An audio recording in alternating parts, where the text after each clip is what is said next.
Bonjour mesdames et messieurs, bienvenue à Hebdo 4, votre émission qui traite d'informations locales et régionales. Voici le contenu de cette édition du 8 mai. Situation actuelle en ce début de saison de pêche au homard dans notre région. Journée organisée par les partenaires de la démarche en développement social du secteur de la MRC Bonaventure pour découvrir plusieurs organismes de la région. Le service d'accueil aux nouveaux arrivants chapeauté par le Carrefour Jeunesse Emploi Avignon Bonaventure. Un deuxième candidat à la mairie pour la municipalité du canton de Saint-Godefroy. Et un hommage à la reine du country lors de la séance ordinaire de la ville de Chandler du 2 mai dernier. Bonne émission tout le monde! Tout d'abord, comme vous le savez, la saison de pêche a débuté lundi le 25 avril dernier pour les homardiers du sud de la Gaspésie. Afin d'avoir l'heure juste sur certaines questions, nous avons rencontré Mme Jannick Aubu, la propriétaire de la poissonnerie Les Produits Marins Saint-Godefroy. La saison d'homard a débuté la semaine passée. Comment ça a été comme un début de saison cette année? Comme début de saison, je te dirais, ici, on fait partie des chanceux. On a fait partie des bénis parce qu'il y a juste une baisse d'environ 20% comparativement à l'année passée sur le poids. Si on regarde les zones d'en bas, les zones un peu plus bas, eux autres, ils ont eu des baisses de 70%. Ça, c'est juste dû au courant. Il y a trop de courant, l'eau est trop froide. Je crois que la décision des pêcheurs de commencer un peu plus tôt a joué en leur défaveur. Il faut attendre, c'est selon les hivers, selon les printemps. On a eu un printemps tardif, ça fait que ça donne moins de volume. C'est à se souvenir. L'année passée, ça a été vraiment une année record pour le homard. Ça s'enligne-tu pas pire quand même pour cette année? Ben moi, je dirais que oui, parce que, tu sais, la température n'est pas si clémente que ça. Ce qui est perdu, possiblement que c'est perdu. Tu as perdu une semaine de pêche, elle ne reviendra pas, celle-là. Là. Mais comme pour, je m'attendrais, ça ne fera pas une grosse différence sur les gars. Là. Et on s'entend que les dernières 4 ans, ça a toujours été une année record, par-dessus une année record, par-dessus une année record. Ça va quand même vraiment bien dans la pêche au homard. Puis les prix, on peut s'attendre à quoi? Ça va rester pas mal stable comme ça? On espère, oui. On espère que ça va rester. Là, présentement, on paye 8 $. Fallait le mettre abordable au public. Parce qu'après un bout, tu sais, tout le monde a tu vas à l'épicerie, tout te coûte cher. Là.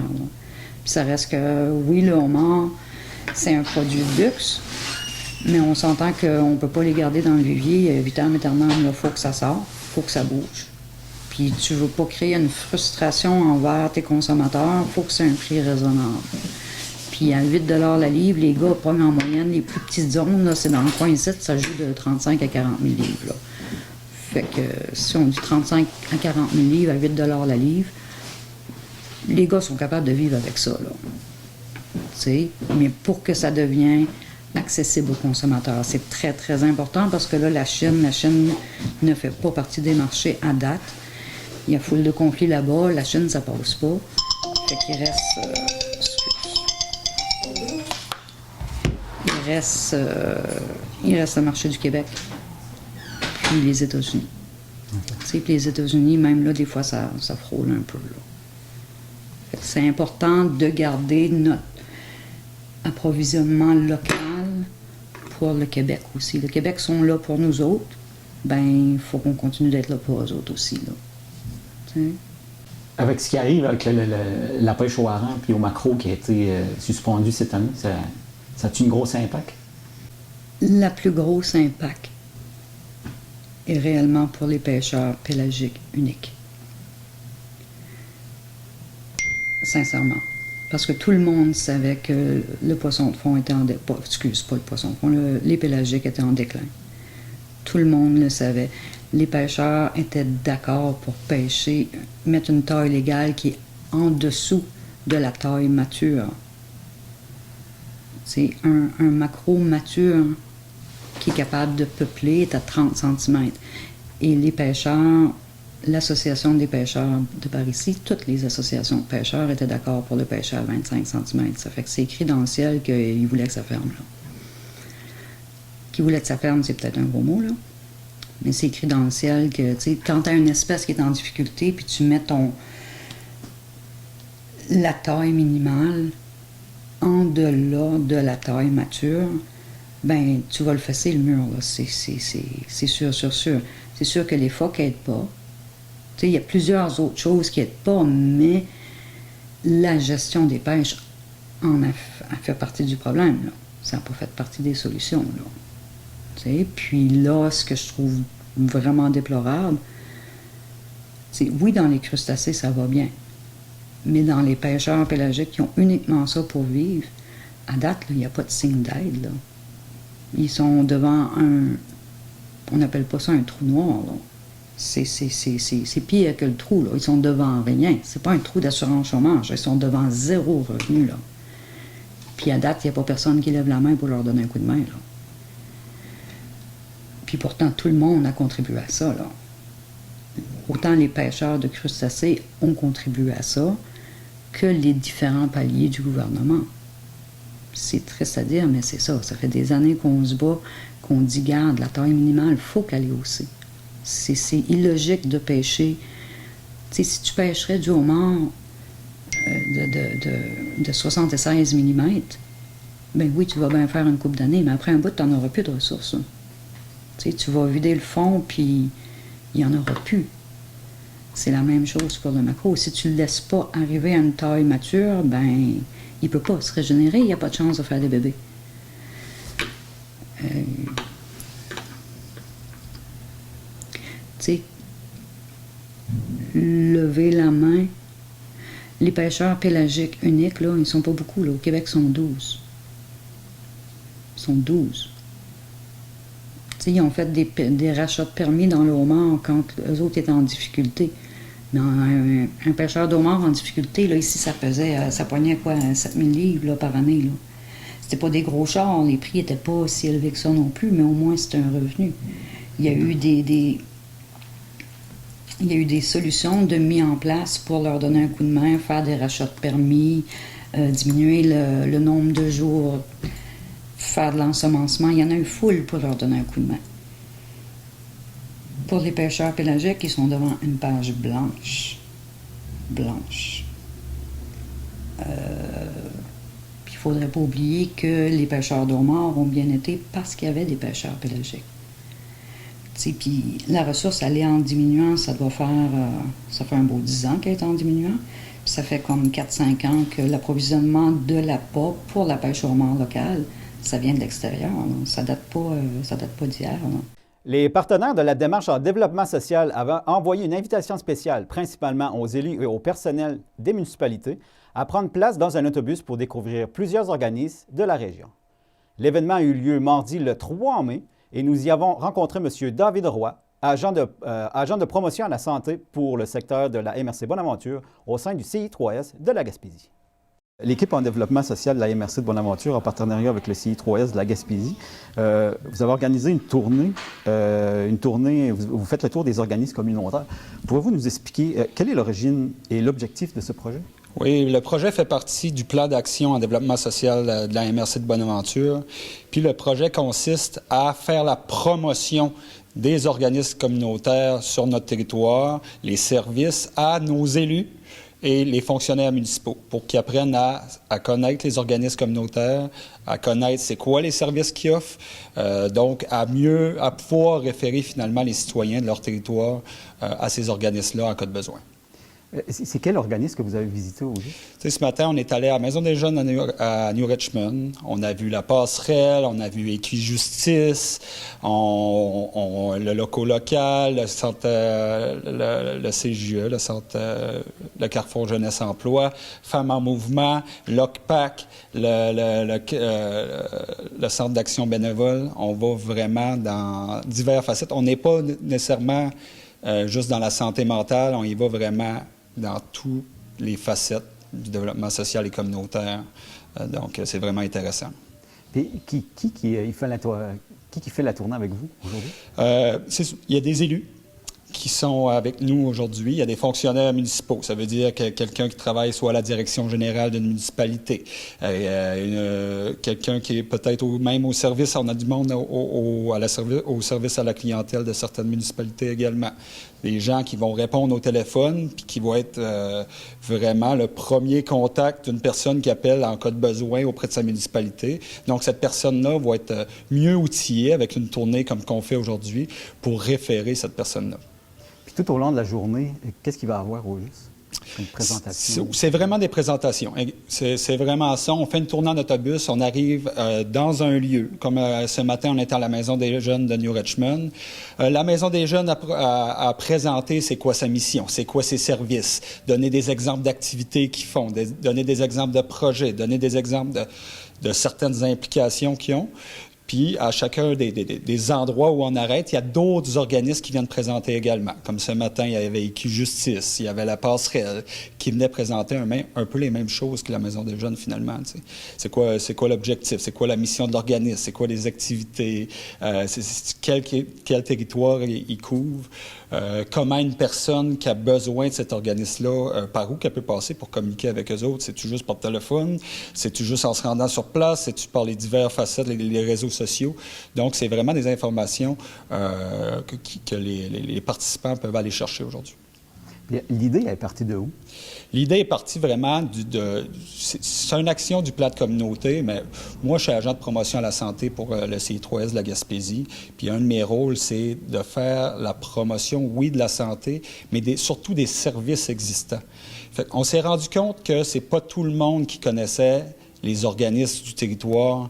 Puis des fois, il y a des gens qui appellent au CIS pour certaines ressources, mais il y a des organismes qui peuvent justement les aider dans leurs besoins. Moi, je vais vous parler de mon mandat au Carrefour qui est le service d'orientation. Donc, le service d'orientation, je vous ai mis des petits encarts comme ça dans la fiche. Donc, mon travail, ça consiste à accompagner les jeunes de 15 à 35 ans qui voudraient retourner à l'école ou qui veulent se perfectionner, qui veulent se réorienter. Quelqu'un est en épuisement professionnel, désire quitter son travail ou explorer quelque chose pour aller chercher d'autres compétences, on peut venir me voir ici. Dans le fond, c'est vraiment la poursuite du plan de communauté en développement social de la MRC de Bonaventure. C'est une action, le plan en développement social de la MRC, c'est un plan qui est en continu. Là, oui, c'est sur 3 ans, dans le fond. C'est un plan qui est renouvelé, mais c'est une action qui est vraiment en continu. La promotion des services, on n'aura jamais assez. C'est important que les gens connaissent justement les différentes ressources du territoire. Mis en place en juin 1997, le Carrefour Jeunesse Emploi Avignon-Bonaventure est sous la responsabilité administrative d'Action Travail Chaleur, un organisme sans but lucratif et communautaire dont la mission est d'améliorer les conditions de vie des jeunes. Le CJE Avignon-Bonaventure chapeaute aussi le service d'accueil aux nouveaux arrivants. Céline Bouchard-Beaugrand, responsable de l'attraction et de la sensibilisation à la diversité culturelle, nous informe à ce sujet. Le service d'accueil des nouveaux arrivants, ça offre des services aux personnes immigrantes de tout âge ou aux personnes de 36 ans et plus qui arrivent sur le territoire de la MRC Avignon et Bonaventure puis qui souhaitent s'y installer. Ce qu'on offre comme service, c'est des services à distance, premièrement, d'accompagnement pour la recherche d'emploi. Ensuite, on assiste aussi les personnes dans tout ce qui est au niveau des démarches d'installation. Quand la personne nouvelle arrivée est sur place, on lui propose des activités de socialisation. Alors, on organise des activités pour justement permettre à la personne de se créer un réseau, de connaître des nouvelles personnes et on lui permet aussi de découvrir à travers ça les activités qu'il y a dans le milieu d'accueil. Les activités permettent vraiment de rencontrer d'autres personnes puis de s'amuser tout en connaissant davantage le milieu. Une autre activité, justement, qui va avoir lieu sous peu, c'est davantage pour les personnes immigrantes. C'est une visite du musée acadien pour connaître un petit peu plus l'histoire de la région puis leur permettre de se rencontrer entre eux et de rencontrer d'autres personnes aussi qui sont présentes pour créer des liens et savoir un petit peu plus qu'est-ce qu'il y a à faire sur le territoire. Là, dernièrement, il y a une vidéo qui a été diffusée sur Internet, qu'on a diffusée aussi sur nos ondes. Ici. Je suis ici. Je suis d'ici. C'est un slam. Pouvez-vous nous en parler un petit peu? D'où est venue l'idée? Bien, en fait, comme je disais un peu plus tôt, le service d'accueil des nouveaux arrivants, on fait un accompagnement de la personne qui arrive sur le territoire, mais c'est pas notre seule action. Ce qu'on fait aussi, c'est qu'on a des activités de sensibilisation à la diversité culturelle ou des activités aussi de rapprochement interculturel qui sont offerts à la population locale pour justement les sensibiliser un petit peu plus sur la réalité des nouveaux arrivants sur le territoire. Puis c'est dans ce cadre-là, dans le cadre d'une activité de sensibilisation, qu'on a décidé de contacter Bilbo Cyr pour qu'il crée un slam d'accueil pour les nouveaux arrivants. Comment ça a commencé, cette histoire-là? Comment que vous avez été approché pour inventer ou pour composer le slam? Comment ça a commencé? Ça a commencé que je suis né ici, il y a vraiment longtemps. Puis mes parents aussi. Puis après ça, que je me suis aperçu que les gens que je côtoyais, c'était pas leur cas. La plupart des gens que je côtoie sont arrivés à un moment donné. Bon, ça c'est pour le background d'un point de vue personnel, mais sinon, il y avait une volonté de la part du service d'accueil des nouveaux arrivants de construire et de diffuser un message qui serait simple, positif, clair pour accueillir les gens, mais aussi pour amener la population locale à se questionner sur sa manière d'accueillir. Parce qu'on est accueillant, oui, mais on n'est pas toujours très adroit dans notre accueil. Puis le fait que les gens viennent puis qu'ils restent ici, ça dépend pas juste de l'accueil, ça dépend de la durée, ça dépend comment on fait pour les intégrer, pour les ancrer dans le milieu. Puis en leur disant qu'a priori ils étaient bienvenus, ben c'était une façon de passer ce message-là. Puis en montrant comment le milieu ici c'est beau, pas juste aux nouveaux arrivants, mais aussi aux gens de la place. Ça les rend fiers de leur place, ça leur donne envie de la partager. Donc c'est un peu tout ça qu'on voulait mettre là-dedans. Ça a-tu demandé beaucoup de travail? La poésie, c'est toujours beaucoup de travail. Des fois, c'est plus facile, des fois, c'est moins facile. Il y a des lignes qui viennent toutes seules, il y en a qui se font prier, puis qu'il faut extraire un mot à la fois. C'est pas un texte que j'ai trouvé difficile à écrire parce que c'est un sujet sur lequel ça fait longtemps que j'avais envie de m'exprimer. Fait que c'était pas détaché de moi complètement. J'ai vu du monde arriver, chercher à s'installer, puis repartir parce qu'il manquait de services, parce qu'il manquait de réseau social, parce que chacun avait ses raisons. J'ai aussi vu du monde s'installer puis rester pour de bon. Puis c'est de ça qu'on a besoin. Du monde qui viennent, puis qui s'installe, puis qui se font une vie ici. On est content d'avoir des touristes qui viennent nous visiter, de la visite qui vient dans le temps des fêtes, c'est bien le fun. Mais du monde qui vient construire un tissu social, c'est de ça qu'on a besoin. Il y a de la place ici. Il y a de la place physiquement, mais il y a de la place au niveau social, au niveau culturel. Il y a une ouverture qui est générale à celui qui vient d'ailleurs.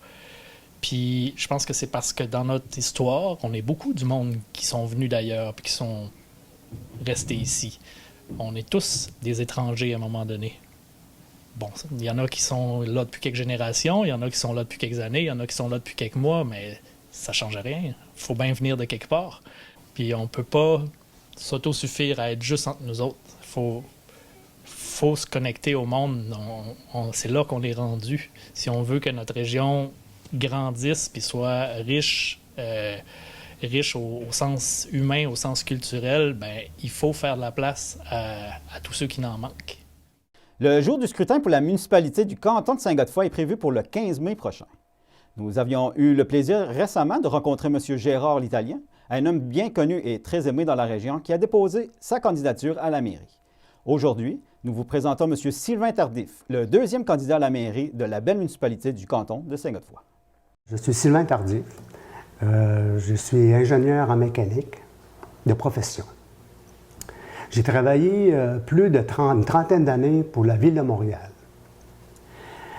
J'ai fait une partie de mon enfance à Saint-Godefroy, d'une part, et j'ai dû quitter pour mes études, soit pour aller à l'université, pour poursuivre ma profession, pour être ingénieur. Après mes études, j'ai eu l'emploi que je voulais avoir dans mon domaine. Et entre-temps, on avait un projet. Comme j'avais fait mention à ma conjointe, si tu veux qu'on revienne dans la région, ça me prend un pied à terre.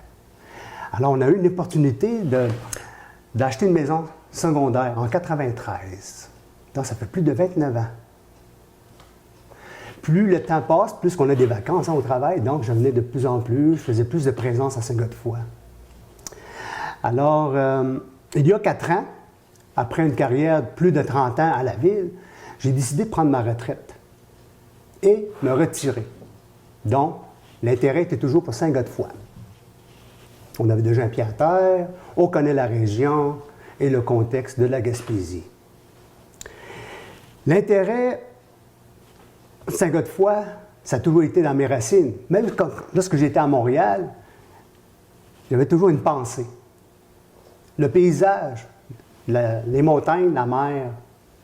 C'est quoi vous diriez aux gens qui vous connaissent, puis surtout à ceux qui vous connaissent pas? Vous voyez, jusqu'à maintenant, en date d'aujourd'hui, je vous dirais, j'ai 90% que j'ai visité les gens. J'ai pris le temps de les écouter. Puis, j'ai aimé mon expérience suite à ça. Vraiment aimé, puis je suis vraiment heureux de les avoir rencontrés, de prendre le temps, de discuter, faire un échange d'idées. Autant de leur part à eux, autant de ma part. Puis on pourrait dire que je le sens. Quand les gens, là, ils aiment ça que de voir qu'il y a une personne qui a un intérêt dans la place, qui a un attachement pour la place, puis ça fait une sécurité. De tous les gens que vous avez rencontrés, c'est quoi qui est ressorti le plus souvent? Qu'est-ce que les gens ils demandaient le plus souvent? Ou quelle était leur inquiétude ou quelle était leur demande?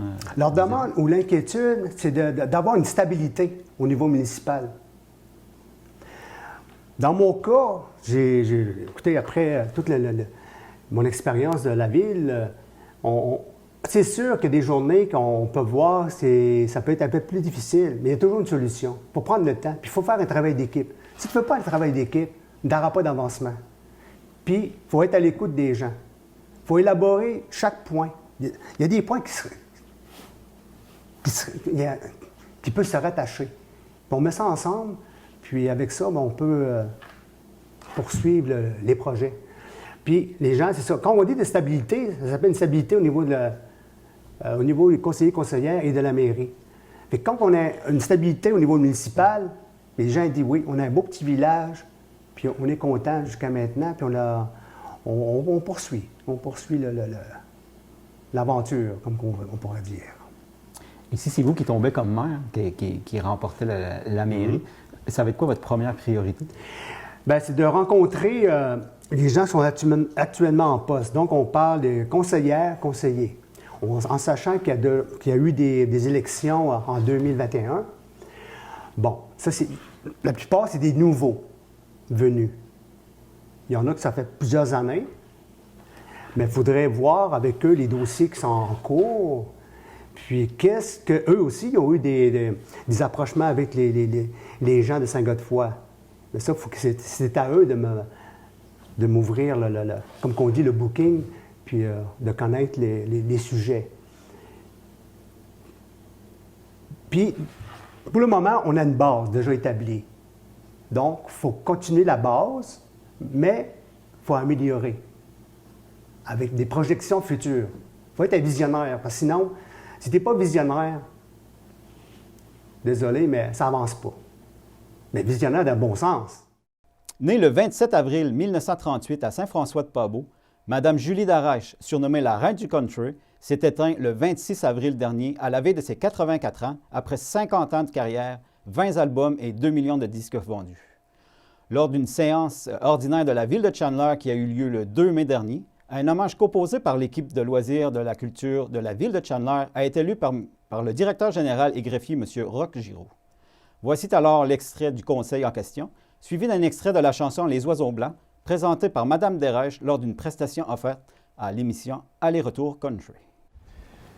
Comme tous le savent maintenant, le 26 avril dernier, nous avons appris le décès de Mme Julie Darèche. Rarement, une personnalité publique aura autant fait l'unanimité. Outre son talent, son professionnalisme, sa générosité, son amour de la scène et de son public, on doit aussi se rappeler l'immense chemin parcouru par cette pionnière pour devenir la reine du country. Née le 27 avril 1938 à Saint-François-de-Pabeau, dès son jeune âge, elle prend goût à la musique country grâce au talent artistique de ses parents et en captant les stations de radio AM du sud des États-Unis. Sa carrière débute en 1965 avec les Frères Duguay. C'est d'ailleurs avec eux qu'elle enregistre son premier album en 1967. Dans les années 1970, il tourne aux États-Unis avec Marcel Martel. En 1979, au premier gala de la disque, elle remporte le prix d'album western de l'année avec son frère Paul. Il partagera d'ailleurs la scène à de très nombreuses reprises avec les membres de la talentueuse famille Darèche, frères, filles, neveux et nièces. Depuis 7 ans, sa musique, ses spectacles, son énergie, son amour pour sa famille et la grande famille du country font partie de l'histoire culturelle du Québec. En plus de 50 ans de carrière, l'artiste a proposé une vingtaine d'albums, dont certains aux côtés des Frères Duguay et de son frère Paul Darèche. Elle a reçu de nombreux prix et récompenses tout au long de sa brillante carrière. Comme l'a mentionné tantôt le maire suppléant, fait d'honorer le nom, l'œuvre et la vie de Mme Julie Darèche, une femme de chez nous. La ville de Chandler a décidé de nommer une rue en son nom.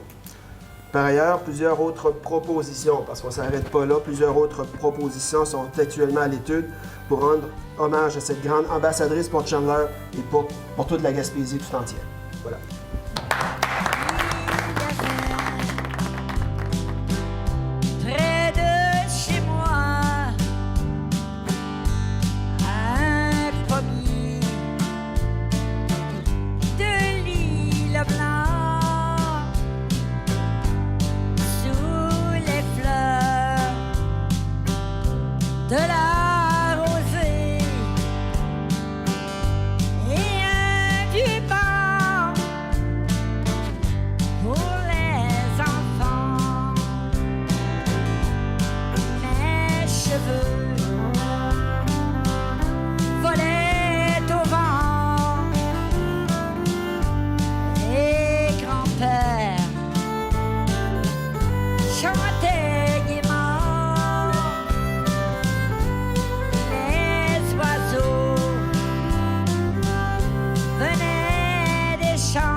Et voilà, mesdames et messieurs, ce qui complète l'édition de votre émission Hebdo 4 du 8 mai.